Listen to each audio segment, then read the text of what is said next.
کابل میں کالج کے طلباء سفید شلوار قمیص کے ساتھ سیاہ رنگ کی پگڑی پہنیں گے، جبکہ اسکول کے طلباء نیلی شلوار قمیص کے ساتھ ٹوپی پہنیں گے۔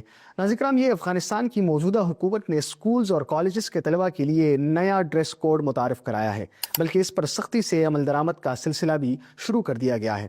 افغان حکومت کا یہ ماننا ہے کہ وہ مقامی کلچر کو آگے لے کر آنا چاہتی ہے، کیونکہ اس سے پہلے بھی اس طرح کے فیصلے کیے جا چکے ہیں، جیسے دفاتر میں مقامی لباس استعمال کرنے کا حکم، خواتین کے لیے عبایا یا برقع پہننے کا حکم وغیرہ وغیرہ۔ لیکن سوال یہ ہے کہ کیا سفید شلوار قمیص اور سیاہ پگڑی افغانستان کا مقامی کلچر ہے؟ اس وقت ناظرین کرام اگر آپ دیکھیں تو افغان حکومت کی قیادت آپ کو یہی لباس پہنتی ہوئی نظر آئے گی۔ اصل میں افغانستان میں کئی نسلیں آباد ہیں اور اس لحاظ سے ان کے کلچرز بھی ایک دوسرے سے مختلف ہیں۔ شلوار قمیص کو لے کر ان تمام نسلوں میں کچھ سملیرٹیز تو پائی جاتی ہیں، لیکن سروں کو ڈھانپنے کے لیے استعمال ہونے والی مصنوعات یا پگڑیاں ایک دوسرے سے مختلف ہیں، اور یہی اصل میں ان کی پہچان ہوتی ہے کہ ان کا تعلق کس نسل سے ہے۔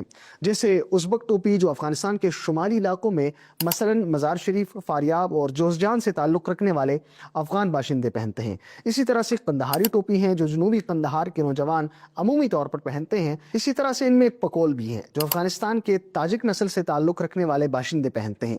یہ ٹوپی احمد شاہ مسعود کی مخصوص علامت کے طور پر بھی سامنے آئی تھی اور وہ اسے ایک مخصوص انداز میں سر کے پچھلے حصے پر پہنتے تھے۔ اس کے علاوہ کراکلی ٹوپی بھی ہیں جسے ہمارے ہاں جنا کیپ بھی کہا جاتا ہے۔ حامد کرزئی اسے استعمال کرتے رہے جس کے بعد وہ کافی مشہور بھی ہوئی۔